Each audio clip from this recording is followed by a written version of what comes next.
Me revoilà ce matin pour vous parler du divorce entre personnes résidentes en France où aucun des deux n'a la nationalité française. Déjà, le titre, c'est fatigant. En gros, c'est un divorce suivant un regroupement familial. Voilà. J'ai déjà fait une vidéo sur le regroupement familial, je vous expliquais ce que c'était.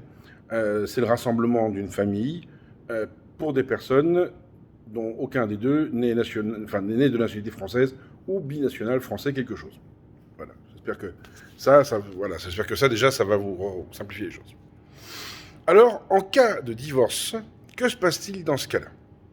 Alors, il faut savoir une première chose, c'est qu'en général, dès le premier titre de séjour en regroupement familial, vu le temps que ça a pris, vous avez entre 2 et 5 ans de première carte de séjour. C'est une chose actée. Le divorce, comment ça se passe? La France, ça ne la regarde pas du tout dans l'absolu. Donc dites-vous bien une chose, c'est que c'est un mariage qui sera simplement, un divorce qui sera simplement prononcé dans votre pays et pas dans un autre pays. Voilà, il n'y a pas besoin de chercher midi à 14h, c'est comme ça que ça se passe.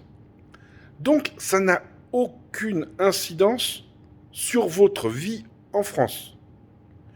Sauf au moment du renouvellement du titre de séjour, là c'est autre chose, puisque comme vous n'êtes plus en vie maritale avec une personne qui avait déjà un titre de séjour, on peut vous refuser un titre de séjour si vous ne remplissez pas certains critères.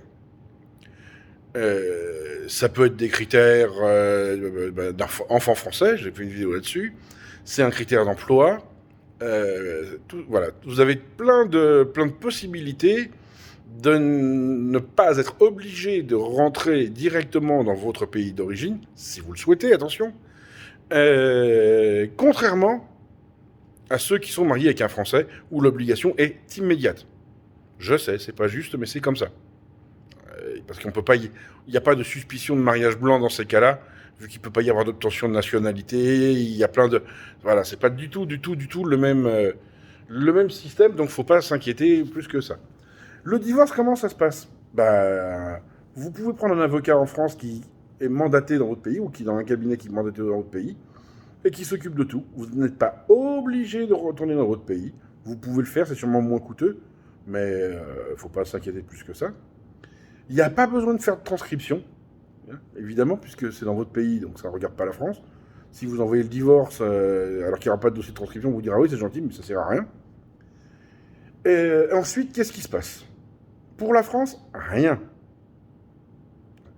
Vous avez toujours le droit de travailler, vous avez le droit à la sécurité sociale le temps que vous êtes inscrit, vous avez le droit à des cours de français par l'OFI, etc., etc., etc.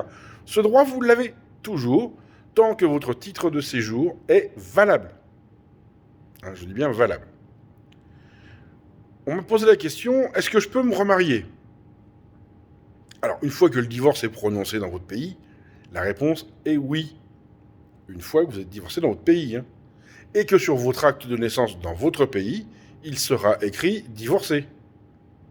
Bah oui. La polygamie est toujours interdite. Donc il faut que sur votre acte de naissance, ça soit marqué divorcé. Si c'est marqué marié, ça va pas. Donc en fait, plus vite vous divorcez dans votre pays, plus vite vous êtes libre.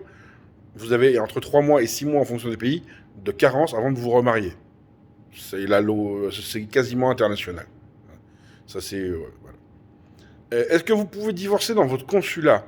Je ne sais pas. Je dis la vérité, je ne sais pas. Tout dépend des pays. Il y a des pays où c'est sûrement possible et d'autres où c'est impossible. Et après, quels sont vos droits? Les mêmes que n'importe qui, sauf que bien entendu, comme vous n'avez pas 5 ans que vous êtes sur le territoire français, vous n'avez pas le droit à RSA, vous n'avez pas le droit aux APL, etc., etc., donc tout ce qui est social, sauf si vous passez par des assistances sociales qui passent par des cases que je ne maîtrise pas. Là, j'avoue, je ne maîtrise pas. Je ne suis pas assistante sociale. C'est toujours voir une assistante sociale, de toute façon, c'est toujours le mieux pour avoir des droits. Voilà. Est-ce qu'un mari a le droit de vous mettre hors de chez vous? La réponse est non. Quelqu'un qui veut divorcer a le droit de partir. Mais vous mettre dehors est illégal, vous avez le droit de déposer plainte contre lui. Et vous ne risquez rien si vous déposez plainte. Il y a beaucoup de gens qui me disent « Oui, mais on risque d'être expulsé si on porte plainte. » Non, non, non. Au contraire, la France va vous protéger. C'est bien ça qu'il faut comprendre. C'est que l'État français, les lois françaises paraissent méchantes comme ça, mais elles vous protègent énormément, même en tant qu'étranger. Ça, c'est important. Est-ce que ce sera facile d'avoir un logement? Non. Il y a des chances que vous alliez de foyer en foyer, en foyer en foyer. Si vous trouvez une famille où vivre, de la famille, c'est le mieux, parce que les foyers, c'est rarement des endroits où on fait des bonnes fréquentations. Est-ce que ce sera facile de trouver du travail? Pas plus qu'avant. Pas moins qu'avant. Tout dépend de vos compétences.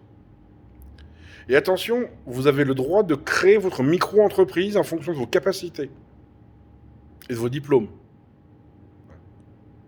Moi, ce que je conseille aux personnes qui sont en difficulté comme ça et qui souhaitent rester sur le territoire français pour des raisons qui leur sont propres, c'est de créer leur micro-entreprise. Si vous êtes coiffeuse, devenez coiffeuse. Si vous êtes charcutière, devenez charcutière. Non, je rigole, c'est des investissements lourds.